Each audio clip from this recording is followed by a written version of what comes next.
And I mean, this is something that was a stupid rule from the beginning because we didn't need to lower the number of people in a certain venue at a certain time. It made fuck all difference whether there were 50 or 100. Obviously, the sports business, and this is part of what you do in your podcast, you discuss all of this stuff. Sports business has probably never been as bad as it has in the last 2 years.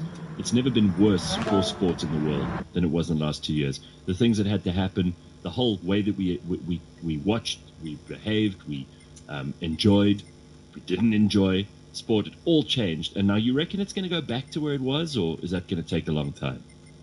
Well, what people sometimes forget is that pre-COVID, local sport here was not in a great place. People weren't exactly flocked into the stadiums. Yeah. You watch PSL games, there have been about 19 people. You watch local rugby games, even in Super Rugby, when the Bulls weren't so great, there was like 200 people. And cricket domestically, nobody watches that, not even family members, which is quite awkward.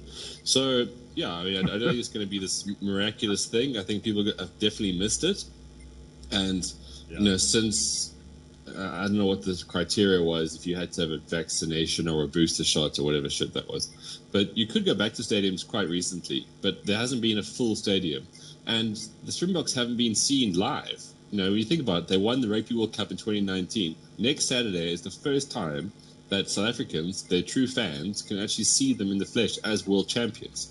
It's like 2.5 years of not playing in front of your own supporters, which is very weird. So Loftus next weekend, the Bryce smoke, the amount of brandy that is going to get clapped. Yeah.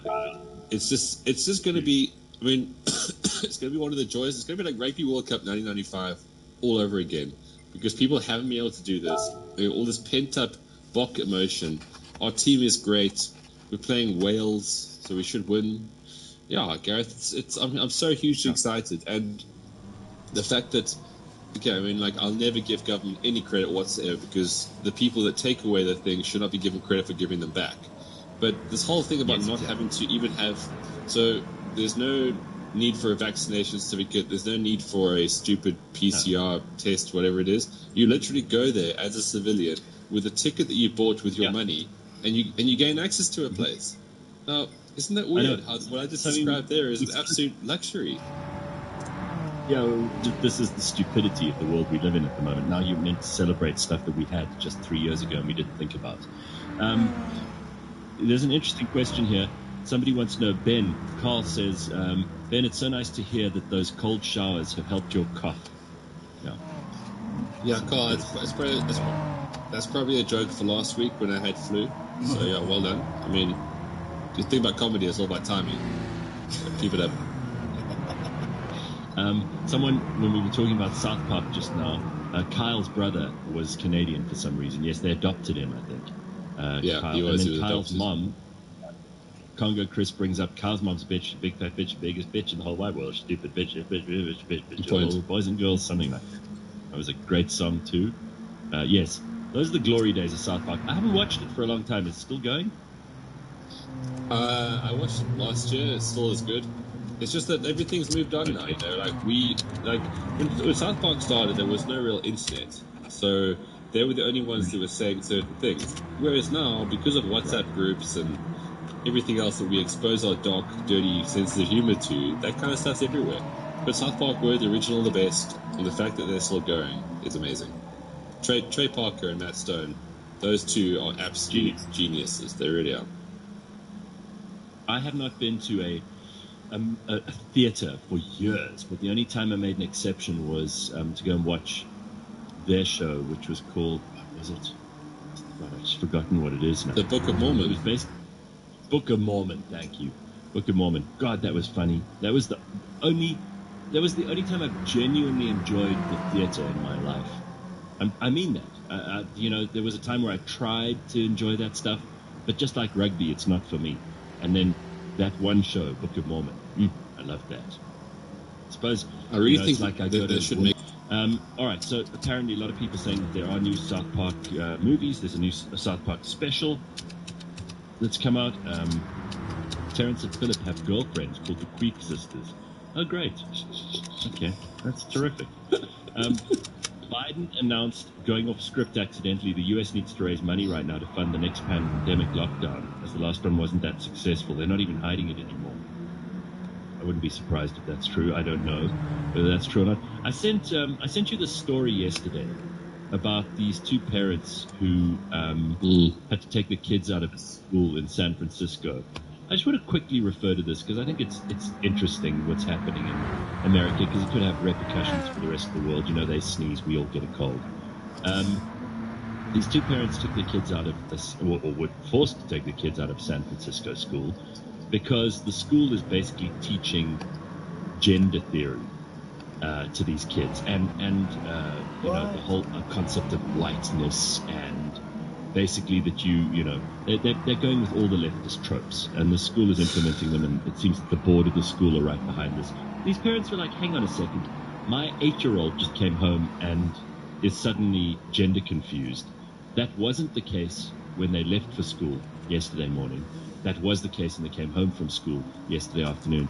I know that there's a big fuss being made about this because it's such a cultural issue in America, but I think homeschooling, which I always used to think was such an embarrassing, weird thing. I knew kids who'd been to homeschools or been homeschooled, and I always thought they were weird and outliers, and they didn't necessarily develop social skills and all of that stuff.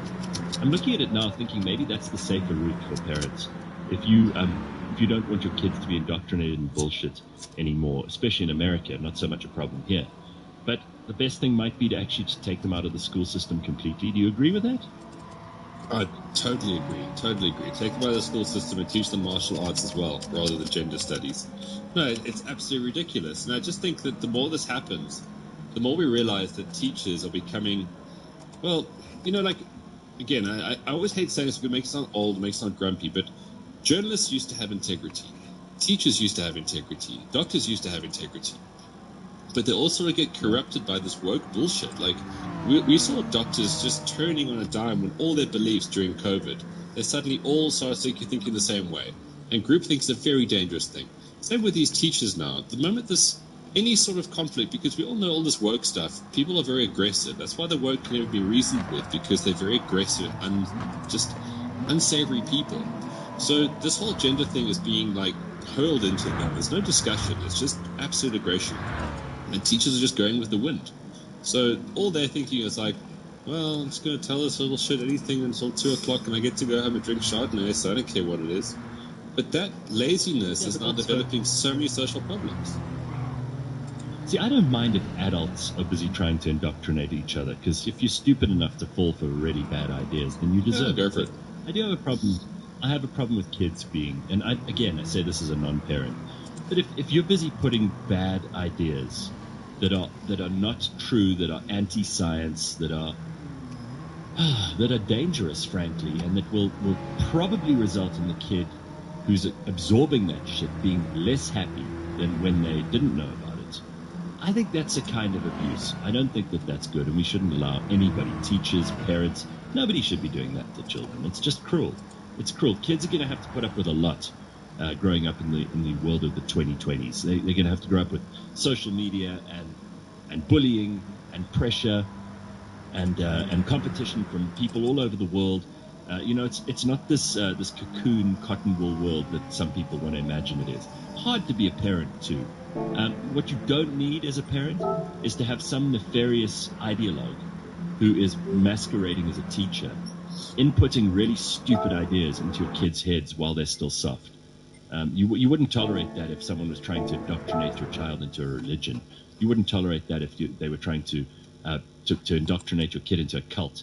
I interviewed these two women this week who were part of that cult in KwaZulu-Natal, the Kwasizabantu mission, where they make that Aquele water. And there was that huge story that was turned into an award-winning podcast by News 24 about this mission, which is actually just it's like a religious concentration camp, really. There's no two ways about it. And these two women escaped. And they bottle water?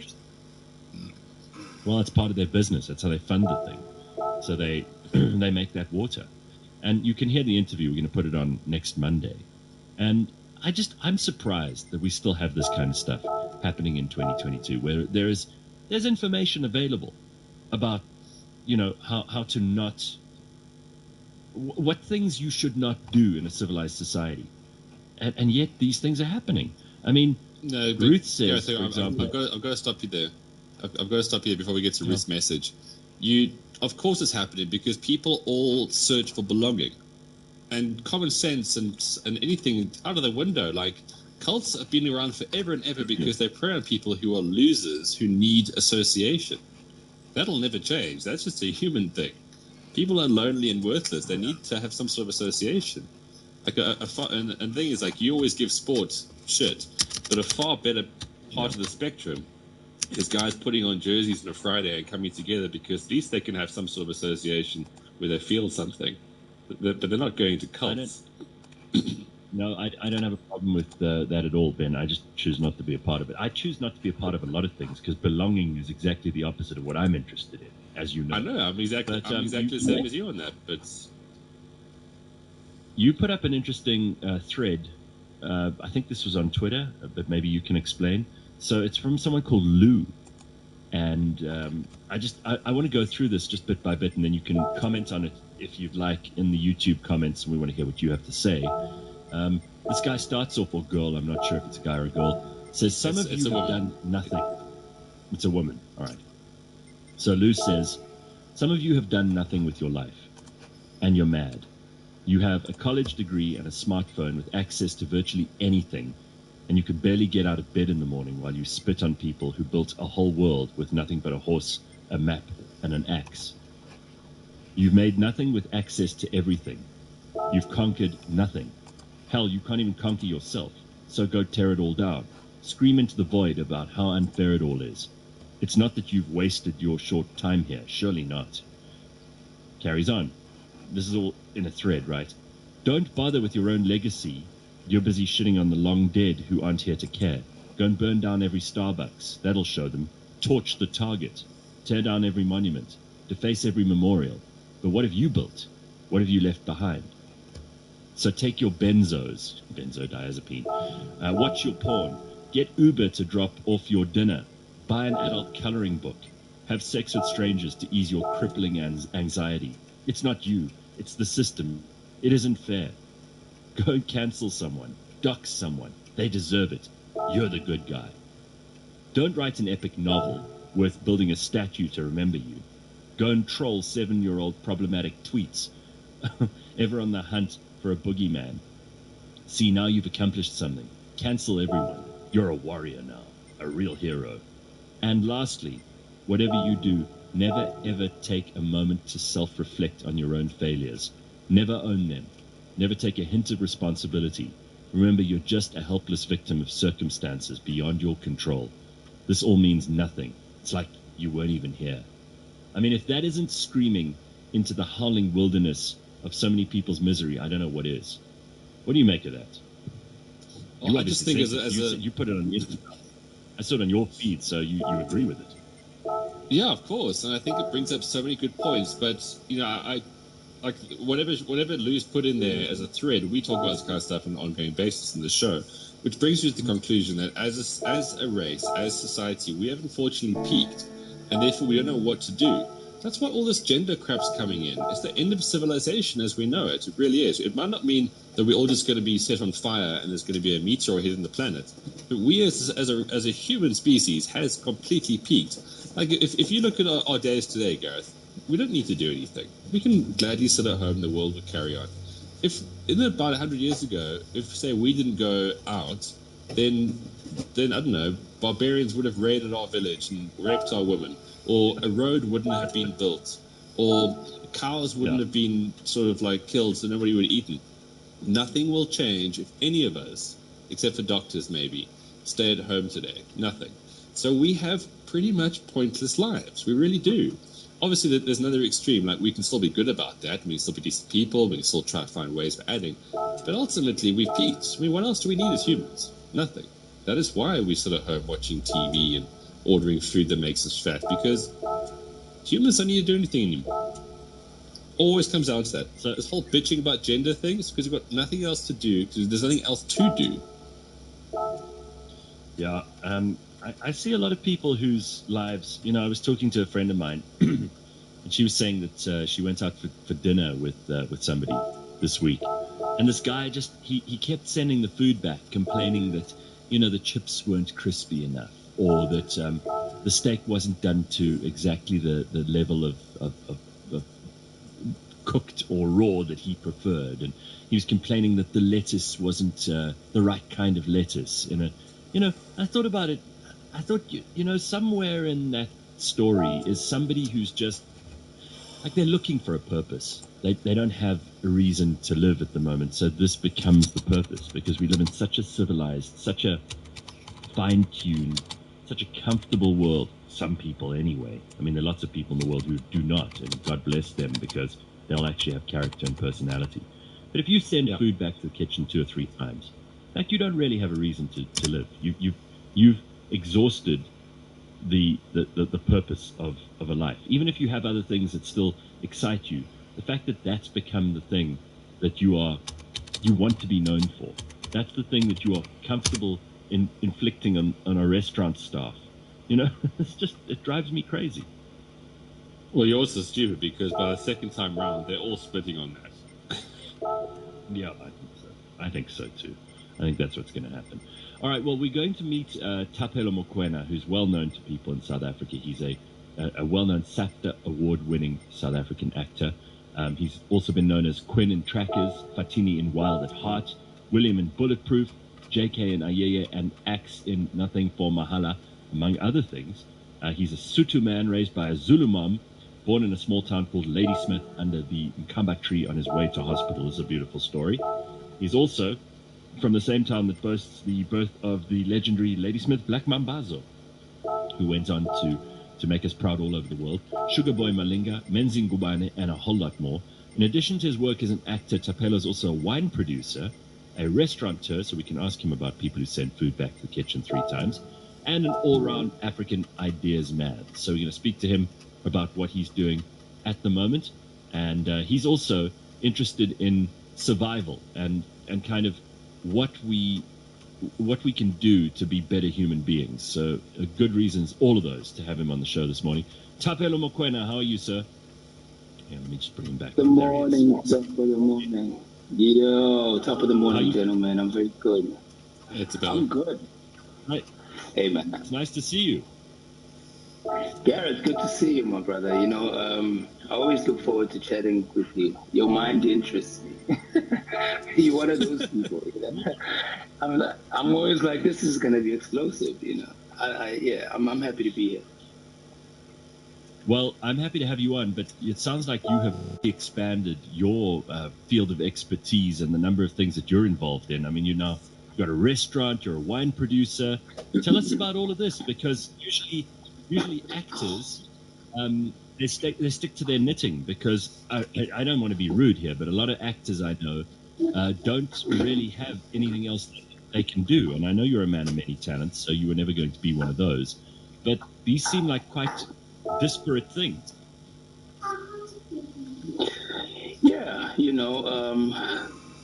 I guess, we come in different shades, tones, impacts, forces, energies. And I'm raised on a farm, man. Like, I grew up in Ladysmith.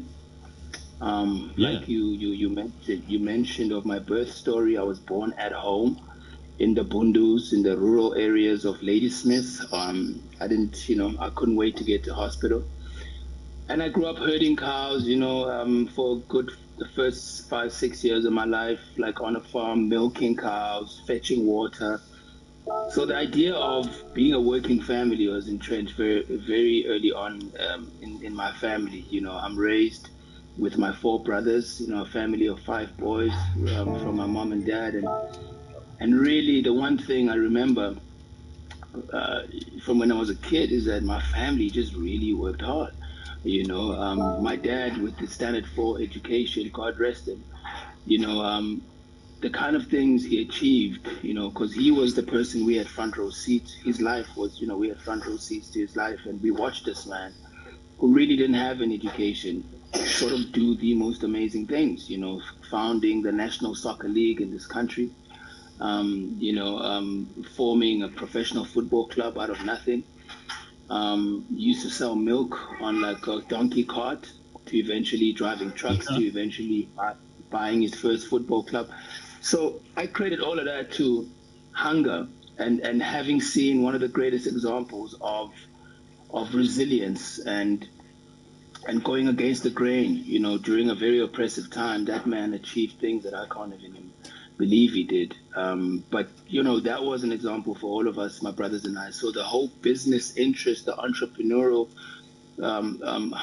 appetite was born. And that's all my brothers and I ever dreamt of becoming successful moguls. We didn't know how, but that's what we spoke about as kids. And when I look at our lives now, we are, we fully entrenched in the world of business, and that's just that. I love the story because, first of all, you were born like close to the soil, which is something that I think many times Ben and I have touched on the Friday episodes of the show, but it comes up often. It's like there's so many people who are living in a world now which is so removed from where we all come from, and like if you don't have any connection to where you come from, you do feel like unmoored.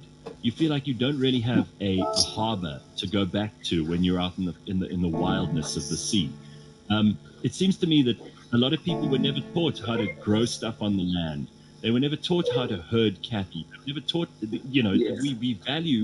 we value an academic education. We say, oh well, that person is a doctor, or that person is a multi-graduate in several different disciplines, but they can't change a car tire or raise their own livestock or grow something in the fields. Those skills are probably going to be more valuable in the future than a law degree. Do you think that's true? Absolutely. My man, you've just nailed it. Absolutely. The one thing I always credit my parents for is teaching us or keeping us connected to, like you say, the soil, to the ground. Obviously, growing up in a farm, you kind of don't have a choice, but we were made conscious of agriculture.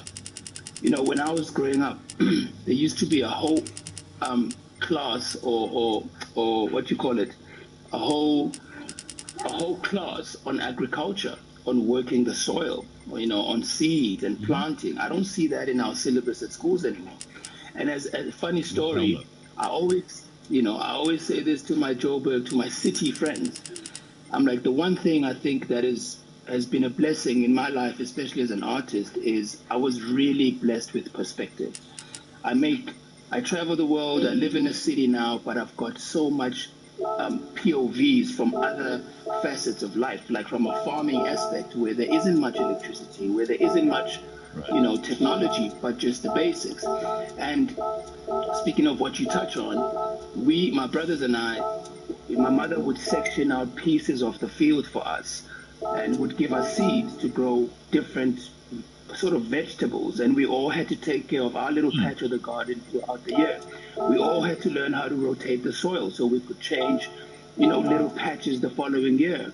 So a funny thing I always say to my friends is, if all food supply had to end in the world and all supermarkets were to close and all we had were seeds, I'm sad to say this, but I would probably outlive all of you guys, because I would know exactly what to do.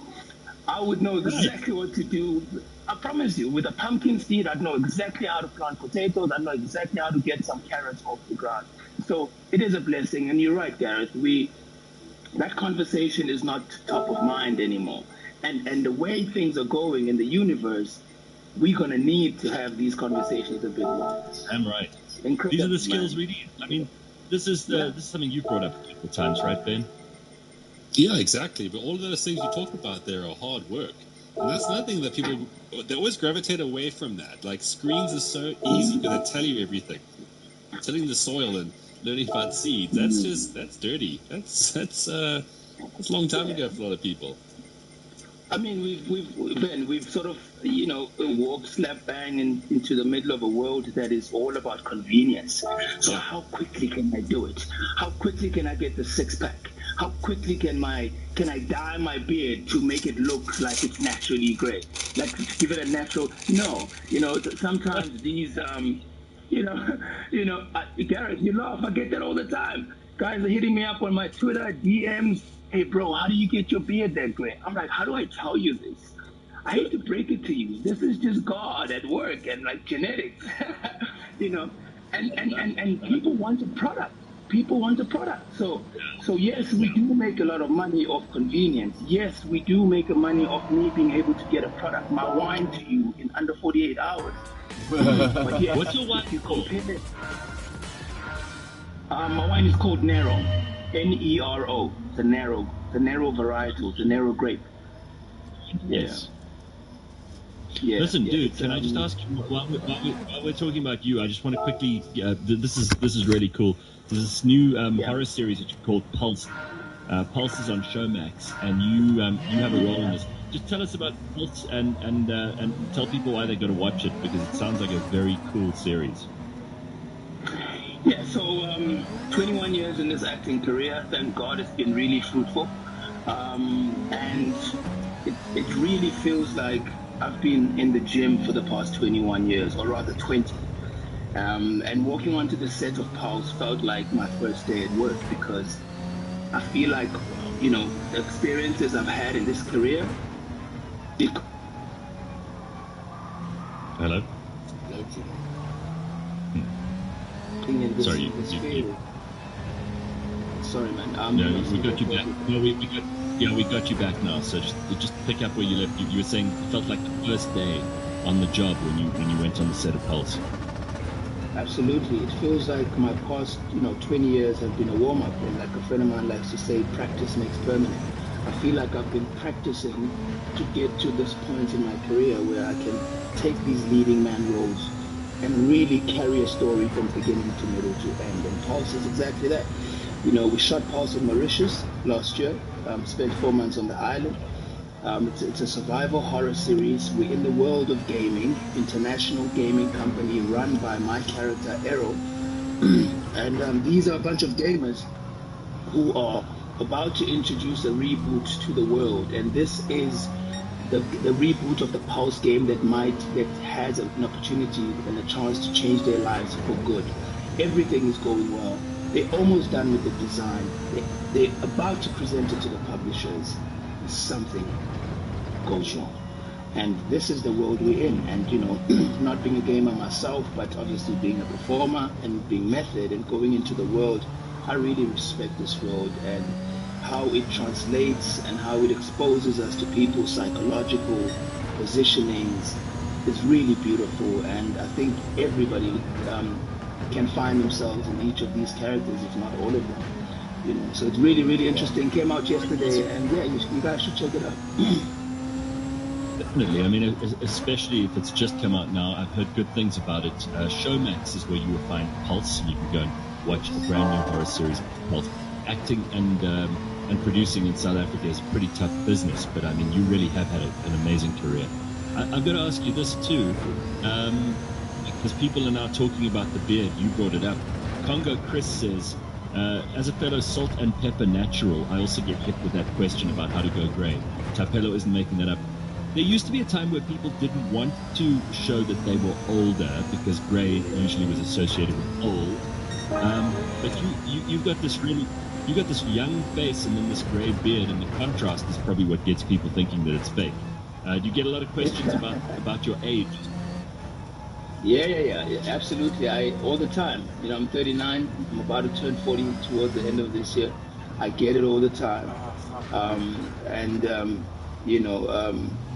For me, it's an interesting conversation, because also male grooming has become quite a reality, especially in Africa. We're more aware and we're more conscious of our upkeep as men. And as a result, my fellow brother Chris, they will ask the question. I've been working on something really amazing for the past 2 years, since the beginning of COVID. And I'm excited to say, in a matter of weeks, we're about to go live and introduce what I've been working on, yet another product range. It's not wine this time, but in the grooming space, in the African male grooming space, I'm about to take care of all of us. And I think for me, this is the exciting part, to start having conversations around male grooming especially from an African product ingredients perspective, accommodating our African climate as African diverse men. So, Chris, look out for the great announcement soon. We're about to take over the grooming space. It's very cool. I wonder when we'll ever get to the stage, if we will, where male kind of grooming as opposed to female beauty products, because you can't use the word beauty with men, otherwise they'll get all nervous. It's a multi-billion-dollar business in women's makeup and beauty. I mean, that's probably one of the greatest industries that's ever been built in the last 100 years. And although men are not going to nearly spend as much, I suppose, there's certainly a huge gap in the market for guys to kind of look after themselves a bit better. Just improve yourself generally. Yeah, 100%. That's exactly what it should be. It's the whole improve yourself for better. People get all, as you say, nervous around beauty, but guys should just be better with everything. And this is where the grooming comes into it. But it'll never be as lucrative because guys need so few things to actually look good. This is the irony of it, is that they're so lazy they can't even get the basics right, and that's what we should be doing. Yeah, and there's room there. Ben, that's funny, but there's room there for a much bigger conversation. I agree with you. And lest we forget, the people, the family member that really goes out to invest in wellness products or grooming products is the female. So even if the grooming, is about, we're talking about male grooming, the ones who spend on grooming in general, even our grooming as men, are our ladies, our mothers, our sisters, our wives, our girlfriends. So that conversation is late. And I look forward to really picking it up without being nervous, like Gareth says, and just being okay with the fact that I'm trying to be the best version of myself. If that is external or internal, that is the mission. And I think over and above selling products, the same way I treat the wine. The wine is good already, we've established that, but we need to sell the thinking behind it, the story, the motivation, the inspiration. In the same way, we want the external beauty that we're targeting to influence the internal. We want our products to associate with the good man, with the best version of himself, the best father, the best son, the best husband. So there's a bigger conversation than just looking pretty and being the most handsome guy in the room, Well, then, unfortunately, you've already lost Gareth, though. He cares about the most handsome man in the room. He doesn't care about the attributes. Well, Parallel Parking says, Tapelo is another lovely South African. Thank you for having him on. Well, I mean, we haven't spoken for a while, but it seems to me this is also true, I suppose, across the board. There are some people who, over the last 2.5 years, have actually gone backwards. And Ben and I were talking about this earlier, the screens and people who don't really put in the effort, and if they don't have to go into the office, they won't. And there's like this general laziness, apathy for some people. But some people have really grabbed this opportunity with both hands and become better. They've actually improved. 100%, man. Like, you're looking at someone like myself. Like, I'm so technologically challenged, man. Like, I'm getting better. I won't lie, but like, I've realized that, we kind of have to get on with it and adapt, and this is a good quality for us Africans. Africans of all color. We are resilient and we adapt. Tell us there's load shedding, we'll come out looking pretty the next day. But looking good, like with bath on the warmest water. Tell us there's no the water, we'll come up with a plan. Tell us there's lockdown and we can't move, we'll make a plan. So I've had to challenge myself to understand things that are coming up, that are in the future. I'm talking about the digital world, selling not at the store, but moving on to selling online. How do I engage with you in that facet? So the laziness aspect really puzzles me sometimes, because we all now as Africans sitting on our smartphones, we've got access to so much information. Yes, I'm on my social media, but I could research things. Like, you raised some interesting facts and information on grooming globally and the industry. That is true. It's $1 billion industry. We have, as Africa, we still, if you walk into your bathroom, 80% of your product in your bathroom are European, if not more. You know, we're talking about face wash, lotion, body wash, the toothpaste. Those products are not coming out of our, so there's a big gap where we can literally create for our brown skins, for our ingrowns as black men, because our hair curls and curls into our skin, and so we could do better to take care of our skin where the hair follicles grow, that in turn preventing things like wrinkles. It's simple information. But how do we package it, So I don't know. I got out of the shower yesterday and I was suddenly thinking, we take it for granted now that we kind of wash once a day or twice a day or once every 2 days. People have different routines. But you think about it, just 100 years ago, there was nowhere in the world where people were doing that every day. Nowhere. Like, there wasn't a single part of the planet where people were actually, like, imagine having sex 500 years ago. Like your ancestors and our ancestors and everybody else's ancestors were doing. It must have been a very unpleasant experience. I mean, sure, it was pleasant by comparison with being, killed in a war or having your village burnt down by marauders. But the fact is, like, even we think about how, this beautiful girl and how she would smell and what she would look like, what she would feel like. I mean, there was no such thing as like bathing and grooming in the 1500s. Anywhere in the world. These people were stinky, they were smelly, they were dirty, and yet they still managed to make generations that led to us. I mean, I think that's quite an incredible realization. When I was getting out of the shower, I was thinking, here we are, we wash every day, we're like, you're putting on deodorant, and if you spent the whole day in the same clothes and you haven't changed, you've been doing some heavy work, you've been lifting things up, moving things around, you're like, I really should go and have a shower. That wasn't an option for people 200 years ago. They just carried on stinking it up for a whole week. It's incredible. That's incredible. And you know what? Their skins look better. Their skins look better with all that less. They still got by. And I think for them it wasn't about being dirty or. For those generations of being dirty or smelling a particular way, because they couldn't see it. It wasn't there. So that was enough. So I can imagine that they didn't see it as dirty. They didn't see it as, they just sort of, oh, thank you. You just caught another buck. Thank you for breakfast. It was just that, So survival. I don't know, man. I think the evolution of just humanity is just beautiful, and and where it all comes from is such a beautiful place. Less is definitely, without a doubt, more. We put so much stuff on us, that no wonder we turn out the way we do. As Ben says, though, we have to keep it at a minimum because guys are pretty lazy about this stuff. I mean, I have my routine. I could survive on toothpaste, hair shampoo, and not even that, because you could probably use soap. I mean, I don't use fancy, expensive shampoo, and like a body wash, like a shower gel or a bar of soap. I mean, that's all you need. The rest is like a luxury. I mean, sure. Once you get out of the shower, then there's probably deodorant and that kind of shit. But even that, I wonder how many people absolutely need that and how many people really don't. They're just doing it because everybody else does, and you get sold this shit. Well, if you're eating good, like, organic foods, and you can also then bypass some of that as well.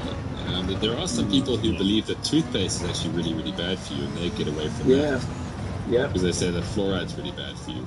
But Gareth, if you've got a dreadful diet, you might smell a bit different as well. Because the whole thing about perspiration is a natural thing. And here we are putting antiperspirant on it. The word anti should have been looked into a little bit more. I'm a big fan of moisturizing because I'm getting old. But I'm a year older than you. I don't look as good though. So I subscribe to moisturizer, but I'm of this opinion that the moisturizes your skin enough for you to look okay now, but it dries you that you need it for later as well. I know it sounds like a beauty conspiracy, but I reckon that's how it works. Now, Ben, it's definitely not a conspiracy. Here's something that always puzzles me. I travel quite a bit with my work and all my other endeavors, and I found myself, where was I? I was in Asia somewhere. I was in Thailand, I think, some years ago. And I was so like in my head and so like stressed about not having enough moisturizer. And the people I was with on the island who live there don't even touch moisturizer. It's not even a thing for them. They don't wake up and like I could feel my skin cracking because I'm from South Africa. We Vaseline. You wake up, you put Vaseline, you put glycerin, you put aquas cream, you put, you know what I'm saying? Like camphor cream. I was like, what is this? Why were we so? And when our natural bodies already produce these lubricants, so for I think there's a bit of a commercial exercise that was done on us here. That was more aggressive, or a big PR campaign that was more aggressive than anywhere else in the world because we're so big on lotion, the type of lotion, the fragrance, and hey, somebody's making top dollar off that. And whether or not we should be super conscious of the products we use or just our wellness is the question. That's why I say beauty or wellness is not just about I've put on my beard oil, now I'm ready. It's also internal because what are you consuming? What are you eating? I'm big on fitness and cycling and running. And of course, I'm a father now of two, and I'm also coming to my super adult age. I'm about to turn 40, and I'm conscious of it. I found myself and my wife are more conscious of what we eat. She's gone superfoods all the way, and I'm sort of tagging along. And the more I tag along, the better I feel. The more reserves I have, my energy feels better. It sits better. So it is the entire thing. What goes in must come out. So there's a consciousness, and I think beauty should not just be about, oh, I look like James Bond now, gray beard, ooh, black this, that. No, no, no. Beauty should be about how do you feel, And if the past years have taught us anything, is we gotta be more conscious about how we eat, what we put in, and how it influences everything that we are externally. The people we've lost in the past years due to underlying health issues. What's underlying those issues? What's underlying? You can't be fat. You can't have diabetes, and you can't just eat everything you want. And I see people walking around just like eating the most terrible food, and I think you're just asking for trouble because later on that stuff's going to come back to haunt you. Carl says, Gareth, be careful what you say. You are a social influencer. Please, I'm not a social influencer. You don't need people running around stinking. Things are bad enough. That's true. Look, I mean, I don't know. It wasn't me. It was Tapelo who said less is more when it comes to that stuff. Gareth, I think maybe look at it. Look at it this way, Gareth. You and I together, I'll be the black influencer, major influencer, you be the white influencer. We'll take over the world. We'll be like nudity. But we'll just like advocate for stinking. Go to work as yourself. Stink by Gareth and Tabs.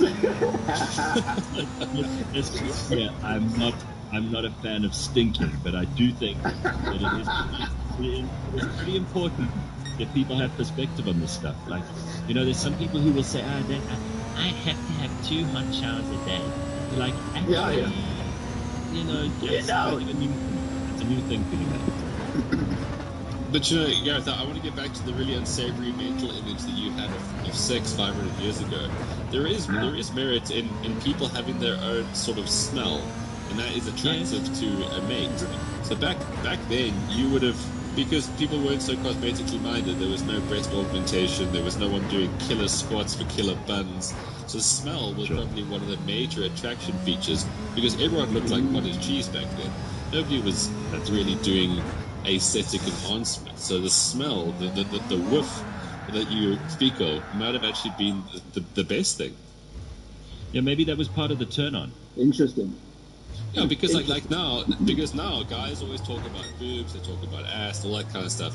Back in those days, they'd probably go, "Oh, Jimmy, you should have smelt it. It was." Girls probably have nicknames just based on their whiff.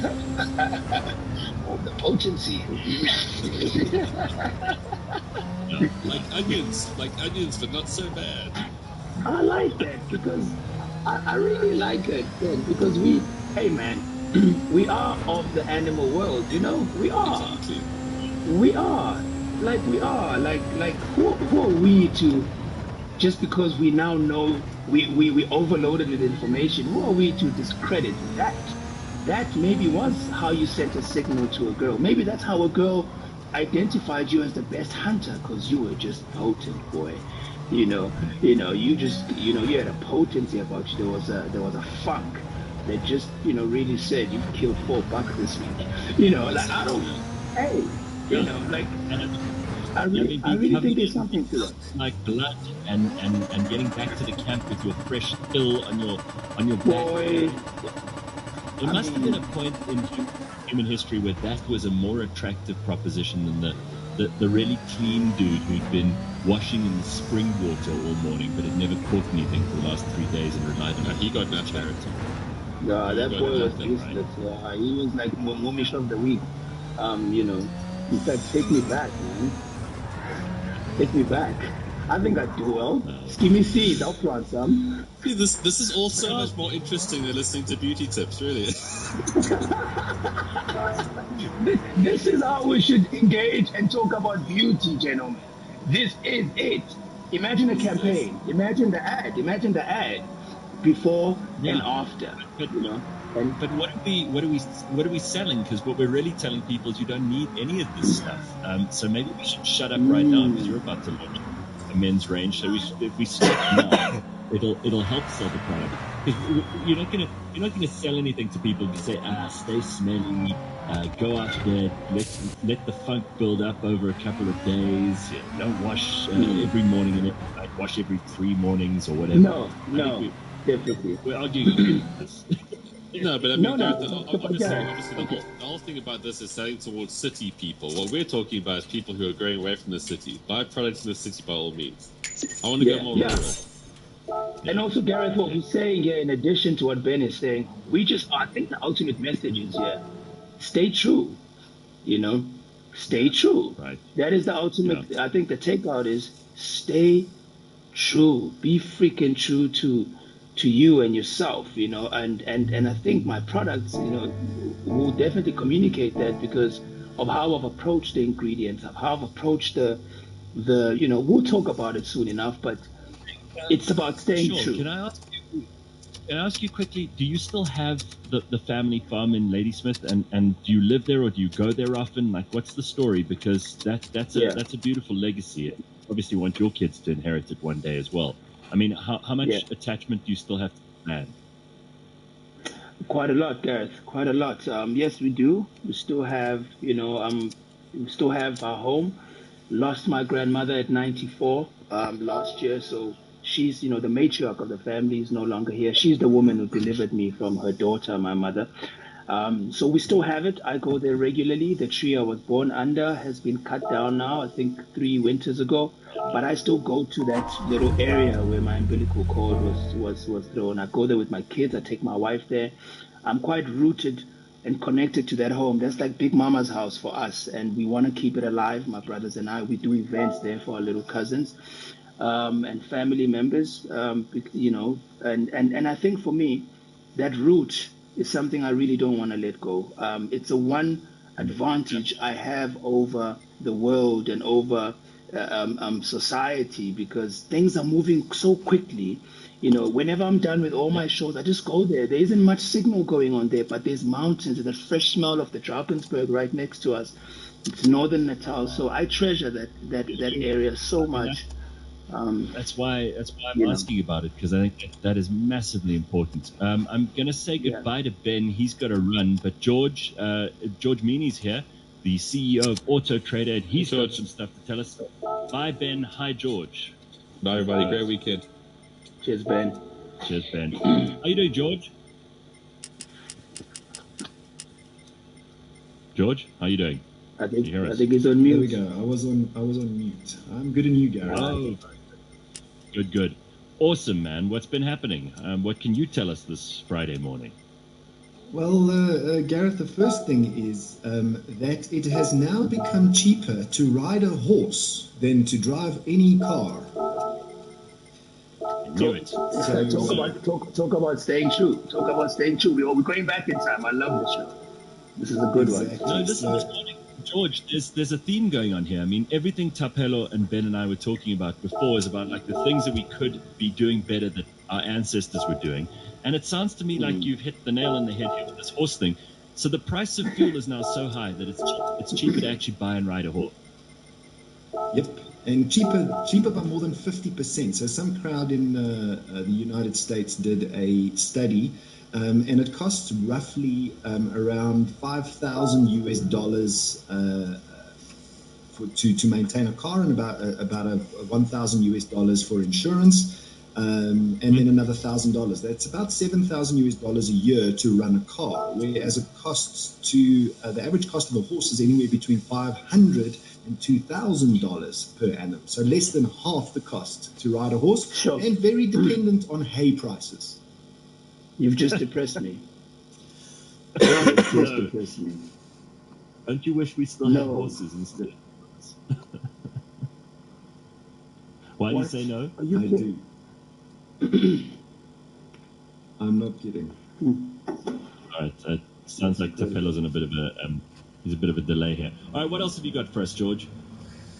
And then, Gareth, there was a bear in Tennessee. So this bear, I'm going to send you the link there if you want it official. This bear decided to open up a F-150 Ford, climb inside and look for snacks.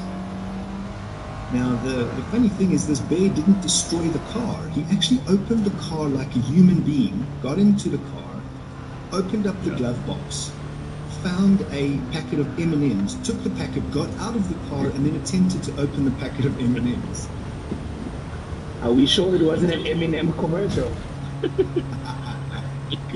These animals are getting smarter too, and we're starting to see that maybe they're evolving as fast as we are, and they're developing skills like opening the glove box, opening the door, getting in feet first. You know, this is not the kind of behavior you might have seen 100 years ago. Maybe they are getting smarter. Could be evolving just like we did, and getting to a stage where, you know, who knows, one might answer you one day. Hey man, all these could just be you know, or maybe these could just be the signs, gentlemen. We need to really relook our positions on this world and look at going back a few steps. These are the times. Nature's literally saying, see us. That seems to be the theme for this morning, but I'm just hoping that there isn't some animal in the future that will be riding us to work because it's cheaper than driving a vehicle. That wouldn't be good. Uber horse. Uber horsepower. Well, the good old piggyback, I suppose. Yeah. And then listen, Ferrari is sorry, let me just throw this in quickly, Borge. Congo Chris says, I saw a pearl-wrapped Mustang GT yesterday, the ugliest thing I've ever seen. And I say that as a Stang fan. What do you have to say to that, George? No, you know what? When people wrap their cars in weird and wonderful colors, it actually just absolutely buggers up the car and its original beauty. I mean, I don't know if you've seen that matte pink wrap that people do on their cars, or this like mustard yellow matte wrap that people so just a terrible. Okay, that doesn't sound nice. I'll agree with you. You're a bit of a purist in that front. Sorry, you were saying something about Ferrari? Yeah, so Ferrari's entered the fray of electric vehicles, because up to now they've been making hybrids. So they say they want to launch 15 new models between 2023 and 2026. So if you are a Ferrari fan, you can expect Ferrari to come out with some interesting electric cars from 2023 onwards. So it's interesting that they're moving away from their hybrid strategy to electric cars. Okay, well that seems to be a trend all over the place, right? Yeah, definitely. That's definitely it. Very true. I mean, for example, just to add on that, you obviously know, I can mention the car brand I'm associated to, right? On the show. Yeah.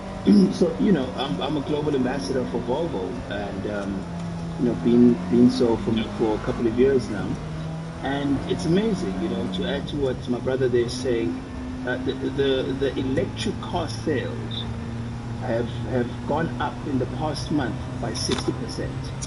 So Volvo sold more electric cars for the first time last month than your normal petrol or diesel. So there is a definite, like a true, like aggressive shift, which is interesting, man, because the world is headed there.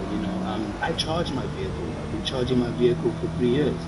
Weird concept, but the fact that I can charge my car for the same value or almost, it's paying the same as it costs to charge a cell phone, maybe twice, and it's effortless, just a plug on the wall as I park, and having that that hybrid experience has really sort of changed the way I view things.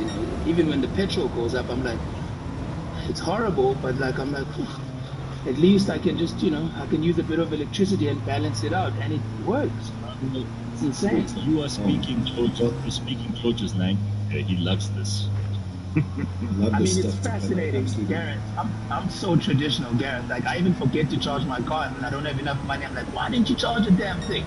But like, I'm getting there. I'm getting used to it now, and I promise you, this approach is sustainable, is sensible.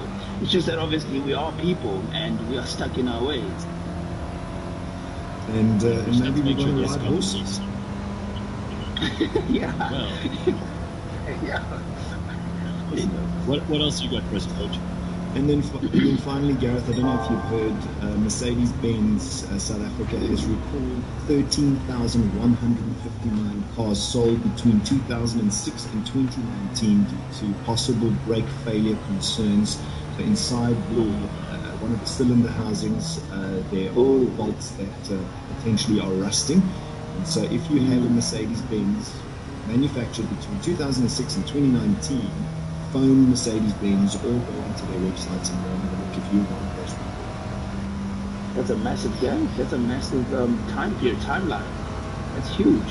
Yeah, it is. I mean, these things happen.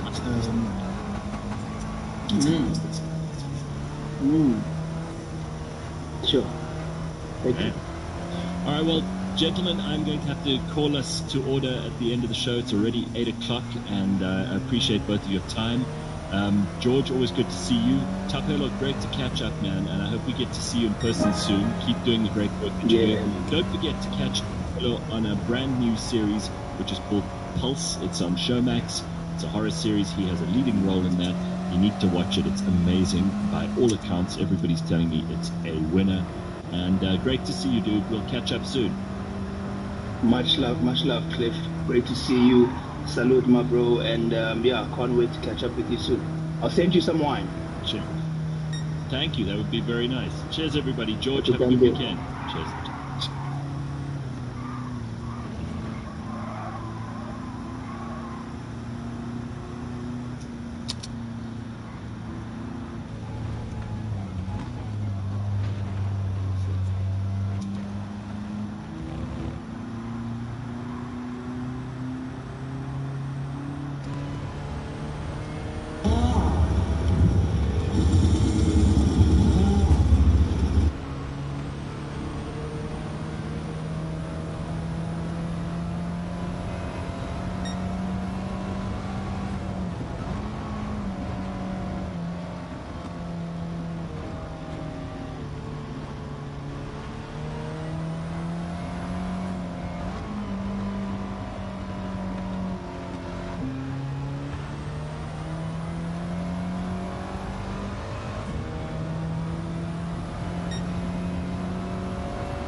1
second.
I have to get the wife out. Alright, and action. 2 laps to go. 8 spots. Paying attention.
Right. I was left. And I beat them while I was left.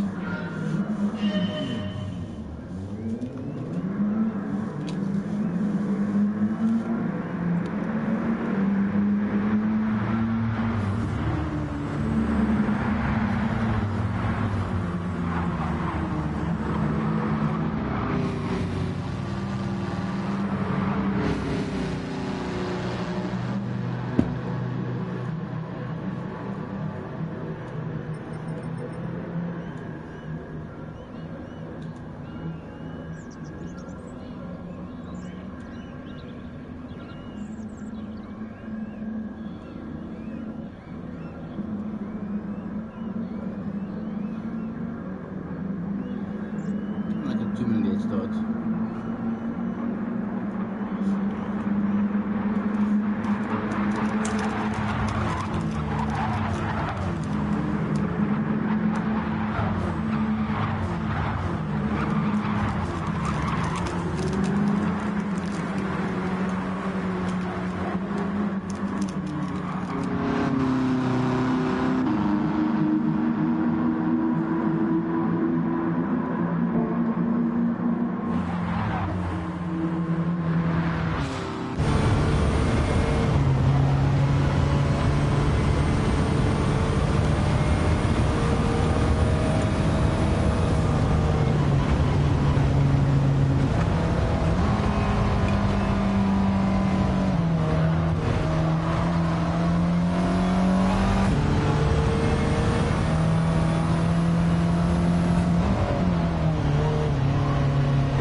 Sun's behind me.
Oh, this fucking game freeze now again. Fuck's sakes.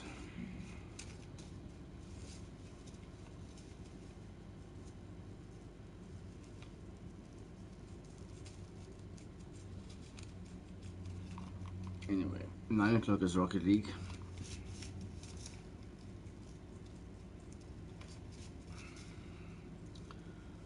Alright guys, I'm going to restart this game, so be back in a jiffy. Same title, it was just a take 2 or part 2, and